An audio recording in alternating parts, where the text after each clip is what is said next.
ဟုတ်ကဲ့မင်္ဂလာပါဗျာဘဝမှာစိတ်ညစ်စရာတွေကြမ်းတမ်းတဲ့လောကရန်တွေနဲ့လူတိုင်းကြုံမှုကြပါလိမ့်မယ်စိတ်ဖိစီးမှုတွေအခက်အခဲတွေနဲ့စိုးရိမ်တော့ကတွေဟာရှောင်လွှဲလို့မရနိုင်တဲ့လောကရန်တွေပါပဲဒီလိုလောကရန်တွေနဲ့ကြုံရတဲ့အခါတချို့ကလက်လျှော့အရှုံးပေးတတ်ကြသလိုတချို့ကတော့ကြမ်းတမ်းခက်ထန်သွားတတ်ကြပါတယ်ဒီတစ်ခါမှာတော့ကျွန်တော်ရဲ့ဘဝကိုပြောင်းလဲပြစ်နိုင်တဲ့စာအုပ်ကောင်းလေးတစ်အုပ်ဖြစ်တဲ့ The Coffee Bean အကြောင်းပြောပြမှာဖြစ်ပါတယ်ဒီစာအုပ်ကလူပေါင်းတောင်းချီရဲ့ဘဝကိုပြောင်းလဲပေးထားပြီးဖြစ်ပါတယ် The Coffee Bean စာအုပ်မှာလောကရန်လှိုင်းချမ်းတွေကိုမတုံမလုတ်ရင်ဆိုင်ကြော်ဖြတ်နိုင်မှုမုံလာဥချက်ဥနဲ့ကော်ပီစီလေးတွေနဲ့ဥပမာပေးပြီးဖော်ပြထားပါတယ် The Coffee Bean စာအုပ်ရဲ့အဓိကဇာတ်ကောင်ကတော့အေဗရာဟမ်လို့ခေါ်တဲ့ဆယ်ကျော်သက်ကျောင်းသားလေးတစ်ယောက်ဖြစ်ပါတယ်။အေဗရာဟမ်ဟာသူတက်ရောက်နေတဲ့အထက်တန်းကျောင်းရဲ့ဘောလုံးအသင်းမှာအကောင်းဆုံးကစားသမားတစ်ဦးဖြစ်ပြီးကောလိပ်ကျောင်းဘောလုံးအသင်းမှာဆက်လက်ပါဝင်ခွင့်ရဖို့မျှော်လင့်ထားသူဖြစ်ပါတယ်။အေဗရာဟမ်ဟာ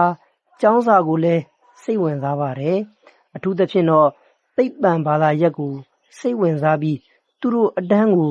သိပ္ပံဘာသာသင်ကြားပေးနေတဲ့ဆရာဂျက်ဆန်ဟာသူ့အကြိုက်ဆုံးဆရာတဦးဖြစ်ပါတယ်။အပြင်မှကြည့်ရင်တော့အေဗရာဟမ်ရဲ့ဘဝကအားလုံးအဆင်ပြေနေသလိုပါပဲ။ဒါပေမဲ့တနေ့တော့အေဗရာဟမ်ဟာရန်လိုဒေါသထွက်သလိုဖြစ်နေတာကိုဆရာဂျက်ဆန်သတိထားမိလိုက်ပါတယ်။ဆရာဂျက်ဆန်ကကျောင်းဆင်းတဲ့အခါအေဗရာဟမ်ကိုဘာဖြစ်နေတာလဲလို့မေးမြန်းကြည့်ခဲ့ပါတယ်။အေဗရာဟမ်ကဆရာဂျက်ဆန်ကိုရင်ဖွင့်มาတော့တယ်။အိမ်မှာသူ့အဖေနဲ့အမေကရန်ဖြစ်ပြီးကွာရှင်းမယ်ပြောနေကြတယ်။ကျောင်းမှာလဲမကြာခင်လာမဲ့စာမေးပွဲအတွက်အဆေးတွေရေးလို့မပြီးသေးဘူး။လာမဲ့တော့ကြနေမှလဲအရေးကြီးတဲ့ပြည်နယ်အဆင့်ဘောလုံးပွဲတစ်ခုရှိနေတယ်။ဒါတွေအားလုံးပေါင်းလိုက်တော့စိတ်တော့ကရောက်ရတာစိတ်ဖြီးသီးရောဖြစ်ရည်နဲ့အများကြီးကြုံနေရတယ်လို့သူ့ဆရာကပြောလိုက်ပါတယ်။အိဗရာဟမ်ပြောတာကိုနားထောင်ပြီးတဲ့အခါဆရာဂျက်ဆင်ကခေါင်းကိုညှိပြီးပြောလိုက်တယ်။မင်းဘယ်လိုခံစားနေရဆိုတာဆရာနားလဲပါတယ်လို့ပြောတယ်။ပြီးတော့ဘယ်သူမှထင်မထားတဲ့အိမ်သာတစ်ခုပေးလိုက်တယ်။အဲ့ဒီအိမ်သာကတော့အိမ်ပြန်ရောက်တဲ့အခါမုံလာဥတွေကိုရေနွေးပူပူတဲ့ထည့်ပြုတ်ကြည့်ပြီးမုံလာဥတွေဘာဖြစ်သွားလဲဆိုတာမနှက်ပြန်ပြောဖို့ဖြစ်ပါတယ်။နောက်တစ်နေ့မှာအိဗရာဟမ်ကမုံလာဥတွေကို10မိနစ်လောက်ရေနွေးထဲမှာပြုတ်တဲ့အခါမုံလာဥတွေပျော့သွားကြောင်းဆရာဂျက်ဆင်ကိုပြန်ပြောပါတယ်။အဲ့ဒီအခါဆရာဂျက်ဆင်ကအေဗရာဟမ်ကိုဟုတ်တယ်ငါတပည့်ရမုံလာဥဆိုတာသူ့ဟာသူတော့မပြောဘူးရေနွေးနဲ့ထိရင်ပျော့သွားတတ်တယ်ရေနွေးဆိုတာ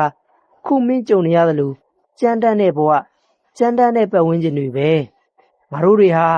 ကြမ်းတမ်းတဲ့လောကရန်တွေနဲ့တွေ့ကြုံရတဲ့အခါမုံလာဥလို့ပျော့သွားတတ်ကြတယ်ကွာလို့ရှင်းပြပါတယ်ဆရာဂျက်ဆင်ပြောသလိုပါပဲလူသားတွေဟာခက်ခဲကြမ်းတမ်းတဲ့လောကရန်တွေနဲ့ကြုံလာရင်မုံလာဥတွေပျော့သွားသလိုစိတ်တက်ကြဝမ်းနေအားငယ်သွားတတ်ကြပါတယ်အေဗရာဟမ်ကိုမုံလာဥအကြောင်းရှင်းပြပြီးတဲ့အခါမှာတော့ဆရာဂျက်ဆင်ကအိမ်စာတစ်ခုထပ်ပေးပြန်ပါတယ်အဲ့ဒါကတော့ကြက်ဥတွေကိုရေနွေးတဲ့ထပ်ပြုတ်ကြည့်ပြီးလေ့လာကြည့်ဖို့ပြောခဲ့ပါတယ်နောက်တစ်နေ့မှာတော့အေဗရာဟမ်ကကြက်ဥတွေကိုရေနွေးတဲ့ထည့်လိုက်တဲ့အခါမာကျောသွားတယ်လို့ပြန်ပြောပါတယ်အဲ့ဒီအခါဆရာဂျက်ဆင်ကဟုတ်တယ်ငါတပည့်တချို့တွေကလောကရန်ဆိုတဲ့ရေနွေးနဲ့ကြုံတဲ့အခါစိတ်ဓာတ်တွေမာကျောချမ်းတမ်းပြီးဒေါသကြီးတာတွေအဆိုးမြင်တာတွေလောကကြီးကိုအရေးတိုက်တာတွေဖြစ်လာတတ်တယ်ကွာလို့ရှင်းပြပါတယ်ဟုတ်ပါတယ်ကျွန်တော်တို့လူသားတွေဟာအခက်အခဲတွေလောကရန်နဲ့ကြုံတဲ့အခါတခါတလေမုံလာဥလို့ပြောရင်ပြောသွားပြီးတခါတလေကျဲဥလို့မာရင်မာသွားတတ်ကြပါတယ်မုံလာဥနဲ့ကျဲဥအကြောင်းရှင်းပြပြီးမှတော့အေဗရာဟမ်ကကျွန်တော်မုံလာဥလည်းမဖြစ်ချင်ဘူးကျဲဥလည်းမဖြစ်ချင်ဘူးဆရာကျွန်တော်ဘယ်လိုလုပ်ရမလဲလို့ဆရာချက်ကိုမေးပါတယ်ဒီတော့ဆရာချက်စင်ကအေဗရာဟမ်ကိုကော်ဖီဆေးနည်းငယ်ပေးလိုက်ပြီးဒီနေ့ညအိမ်မှာအဲ့ဒီကော်ဖီဆေးတွေကိုရေနွေးတဲ့ထည့်ပြုတ်ပြီးမနှက်ပြန်ပြောဖို့အင်စာပေးလိုက်ပါတယ်နောက်တစ်နေ့မှာတော့အေဗရာဟမ်က ဆရာချက်စင်ပေးလိုက်တဲ့ကော်ဖီဈေးတွေကိုရေနွေးတဲ့တနာရီလောက်ထည့်လိုက်တဲ့အခါတအိုးလုံးကော်ဖီတွေဖြစ်သွားတယ်လို့ပြန်ပြောပါတယ်။ဒီအခါဆရာချက်စင်ကဟုတ်တယ်ငါတပည့်ကော်ဖီဈေးတွေဟာသူ့ကိုပူအောင်လုပ်တဲ့ရေနွေးတွေကိုတောင်အနက်အရသာရှိတဲ့ကော်ဖီတွေဖြစ်သွားအောင်ပြောင်းလဲပြစ်နိုင်တယ်။ဒီလိုပြောင်းလဲဖို့အချိန်နည်းနည်းပူကြတာပဲရှိတယ်လို့ပြန်ပြောတယ်။ဟုတ်ပါတယ်ဘဝဆိုတာရေနွေးပူပူနဲ့တူပါတယ်။ကြမ်းတမ်းနိုင်တယ်ဖိအားများနိုင်တယ်ရေနွေးပူပူနဲ့တူတဲ့လောကဒဏ်တွေအခက်အခဲတွေအပြည့်နဲ့နေရာတစ်ခုပါတချို့လူတွေဟာဘဝဆိုတဲ့ရေနွေးပူပူနဲ့တွေ့တဲ့အခါမုံလာဦးလို့ပြောသွားတယ်အားနေသွားတယ်လက်လျှော့ရှုံးပြလိုက်တယ်ဝမ်းနေတယ်ခြေကွဲတယ်ဒါဟာမုံလာဦးနဲ့တူတဲ့သူတွေပေါ့တချို့လူတွေကြတော့ဘဝဆိုတဲ့ရေနွေးပူပူနဲ့တွေ့တဲ့အခါကြက်ဥလိုမာသွားတယ်နှလုံးသားကမာကြောခထန်လာတယ်ငါကြမှာအစင်မပြေရကောင်းလားဆိုပြီးတလောကလုံးကိုရန်ရှာတယ်အမြဲတမ်းပေါက်ကွဲတယ်အဆိုးမြင်လာတယ်သူ့မိသားစုသူ့ပတ်ဝန်းကျင်ကိုဒုက္ခပေးတယ်ဒါဟာကြက်ဥနဲ့တူတဲ့လူပေါ့တချို့လူတွေကြတော့ရေနွေးပူနဲ့တူတဲ့အပြင်ပြင်ပလောကရန်တွေအပိုင်းဝိုင်းတွေဘဝအခြေအနေတွေကသူတို့ကိုပျော့သွားအောင်မာသွားအောင်လုပ်လို့မရပါဘူးသူတို့ဟာအခြေအနေတွေကိုပြောင်းလဲပြစ်နိုင်စွမ်းရှိပါတယ်သူတို့ပတ်ဝန်းကျင်ကိုပြောင်းလဲပြစ်နိုင်စွမ်းရှိပါတယ်လက်လျှော့အရှုံးပေးလိမ့်မရှိဘူးဒါဟာကော်ဖီဆေးနဲ့တူတဲ့လူတွေပေါ့မုံလာဦးလိုပြောညံ့ဝမ်းနေနေလို့လဲပြဿနာတွေကပြည်လည်မသွားနိုင်ဘူးကြက်ဥလိုမမထန်ထန်လှုပ်ပြနေလို့လဲပြဿနာတွေကပြည်လည်မသွားနိုင်ဘူးကော်ဖီဆေးလိုပြဿနာတွေနဲ့တသားတည်းဖြစ်သွားအောင်ပြောဝင်ပြီးအခက်အခဲတွေကိုအောင်မြင်မှုတွေအဖြစ်ဖန်တီးနိုင်အောင်အခြေအနေတွေကိုပြောင်းလဲနိုင်အောင်ကြိုးစားသင့်ပါတယ်ဘဝမှာအခက်အခဲတွေပြဿနာတွေဆိုတာရှောင်လို့မရနိုင်ပါဘူးဒါပေမဲ့ဒါတွေနဲ့ကြုံလာတဲ့အခါမုံလာဥလို့ရင်ဆိုင်မလားကြက်ဥလို့ရင်ဆိုင်မလားကော်ဖီဆေးလို့ရင်ဆိုင်မလားဆိုတာကတော့ကိုယ့်ရဲ့ရွေးချယ်မှုပဲဖြစ်ပါတယ်ဆရာချက်စင်ရဲ့သင်ခန်းစာကိုနားထောင်ပြီးတဲ့အခါမှာတော့အေဗရာဟမ်တယောက်စိတ်တက်တက်ကြွသွားခဲ့ပါတယ်သူဟာသူ့ဘောလုံးအသင်းကတငယ်ချင်းတွေကိုလည်းကော်ဖီဆေးသင်ခန်းစာကိုပြန်လည်ပြောပြခဲ့ပါတယ်သူတို့တစ်သင်းလုံးတက်တက်ကြွကြွကြိုးစားကြရင်ပြည်နယ်ချန်ပီယံအဆင့်ပြိုင်ပွဲကိုတက်ရောက်သွားခဲ့ပါတယ်သူတို့အဲ့ဒီပွဲမှာအနိုင်ရရှိခဲ့ပေမဲ့အေဗရာဟမ်ရဲ့ဒူပေါင်းမှာအပြင်းအထန်ဒဏ်ရာရရှိသွားခဲ့ပါတယ်ခွဲဆွဲမှုတွေလုပ်ပြီးတဲ့နောက်မှာတော့အေဗရာဟမ်တယောက်ဘယ်တော့မှဘောလုံးပြန်မကစားနိုင်တော့ဘူးလို့သိရပါတယ်သူ့ရဲ့ကောလိပ်ဘောလုံးအသင်းအိမ်မက်ကတော့ပြက်ပြဲသွားခဲ့ရပါပြီဒါပေမဲ့အေဗရာဟမ်ဟာကော်ဖီဆေးသင်ခန်းစာကိုမှတ်မိနေတဲ့အတွက်စိတ်တက်မချခဲ့ပါဘူးသူဟာကျောင်းမှာကော်ဖီဆေးကလပ်အသင်းကိုတည်ထောင်ခဲ့ပြီးကော်ဖီဆေးသင်ခန်းစာကိုကျောင်းသားတွေနဲ့သူတို့ပတ်ဝန်းကျင်ကိုပြန်လည်ဖြန့်ဝေပေးခဲ့ပါတယ်သူတို့ဟာကျောင်းသားအချင်းချင်းကူညီပေးခဲ့ကြတယ်ကျောင်းသားလူငယ်တွေကိုစာဖတ်ပြကြတယ်ဆိုရှယ်မီဒီယာတွေမှာအချင်းချင်းကောင်းတဲ့မှတ်ချက်တွေလည်းရေးကြတယ်စိတ်အားတက်စေတဲ့မှတ်စုလေးတွေရေးကြတယ်တဖြည်းဖြည်းနဲ့သူတို့တစ်ကြောင်လုံးဟာအကောင်းမြင်စိတ်ဓာတ်တွေရှိလာပြီးစိတ်ချမ်းသာစရာပတ်ဝန်းကျင်တစ်ခုဖြစ်လာခဲ့ပါတယ်အေဗရာဟမ်ဟာအထက်တန်းကျောင်းပြီးတဲ့နောက်မှာစစ်တပ်ကတော်ကိုတက်ရောက်ခဲ့ပါတယ်စစ်တပ်ကတော်ကနေဘွဲရပြီးတဲ့နောက်အရာရှိအဖြစ်နဲ့တိုက်ပွဲပေါင်းများစွာကိုတွားခဲ့ရပါတယ်9နှစ်ကြာစစ်မှုထမ်းပြီးတဲ့နောက်မှာစစ်တပ်ကနေအနားယူလိုက်ပြီး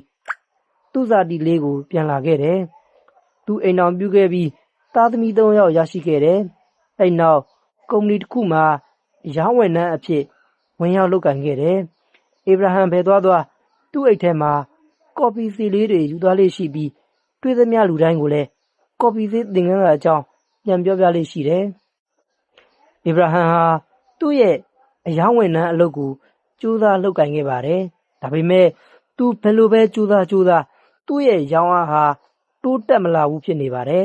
ဒီလိုဖြစ်တာအေဗရာဟမ်တယောက်တည်းတော့မဟုတ်ပါဘူးတခြားအယောင်းဝန်ထမ်းတွေရောကုမ္ပဏီတစ်ခုလုံးရဲ့ရောင်းအားပါကျဆင်းနေတာပါဈေးကွက်ထဲမှာပြိုင်ဘက်တွေလည်းများလာပြီးဤပညာတွေလည်းပြောင်းလဲလာတဲ့အတွက်ဈေးကွက်မှာ ဝယ်လိုအားကျဆင်းနေတာပါ။ဧဗြဟံဟာတကယ်လို့အလုတ်ပြုတ်သွားခဲ့ရင်သူ့အိမ်စရိတ်သူ့မိန်းမနဲ့ကလေး၃ယောက်ရဲ့စားဝတ်နေရေးနဲ့ကျန်းမာရေးစရိတ်စတာတွေအတွက်သူစိတ်ပူပြီး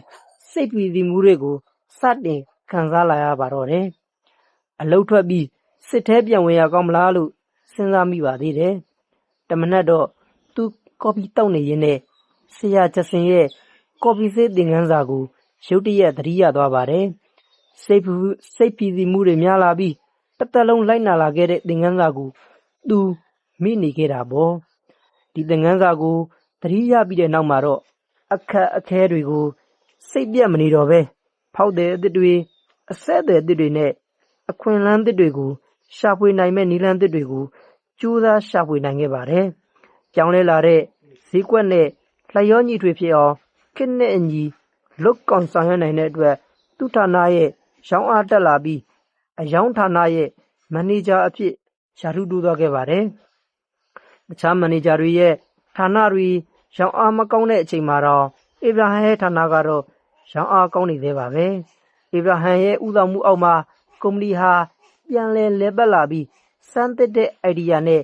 နည်းပညာတွေကိုလည်းသူတို့ကုန်ပစ္စည်းတွေမှာ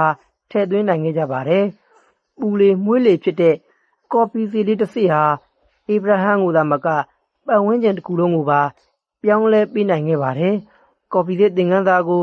ဧဗြဟံတယောက်ဘယ်တော့မှထပ်မေးမှာမဟုတ်တော့ပါဘူး။ The Coffee Bean စာအုပ်မှာလောကဓာတ်တွေကိုတီတီငြိမ်ငြိမ်ရင်ဆိုင်တင်ကြောင်းရိုးရှင်းတဲ့ဥပမာလေးတွေနဲ့လေ့လာခဲ့ရတာဖြစ်ပါတယ်။အခက်အခဲတွေကြုံလာတဲ့အခါလူသားတွေရဲ့တုံ့ပြန်မှု၃မျိုးရှိပါတယ်။ပထမတစ်ခုကတော့မုံလာဥလိုပြောညံ့စွာအရှုံးပေးလိုက်ခြင်းပါ။ဒုတိယတစ်ခုကတော့ကြက်ဥလိုမာကြောခတ်တန်ခြင်းဖြစ်ပြီးတတိယတစ်ခုကတော့ကော်ဖီစေ့လိုပြဿနာတွေထဲပျော်ဝင်ပြီးပတ်ဝန်းကျင်ကိုပြောင်းလဲပစ်ခြင်းဖြစ်ပါတယ်။လောကဓာတ်ဆိုတဲ့ရေနွေးပူပူတွေနဲ့ကြုံလာတဲ့အခါမှာမုံလာဥလိုလည်းမပြော့ကြက်ဥလိုလည်းမာကြောမသွားပဲလောကဓာတ်ရေနွေးကိုအနံ့အရသာကောင်းတဲ့ကော်ဖီနဲ့တူတဲ့အောင်မြင်မှုတွေအဖြစ်ပြောင်းလဲပစ်နိုင်အောင်ကြိုးစားသင့်ပါကြောင်းအကြံပြုနေကုန်းချုပ်ရပါတယ်။အားလုံးကိုကျေးဇူးတင်ပါတယ်ဗျ။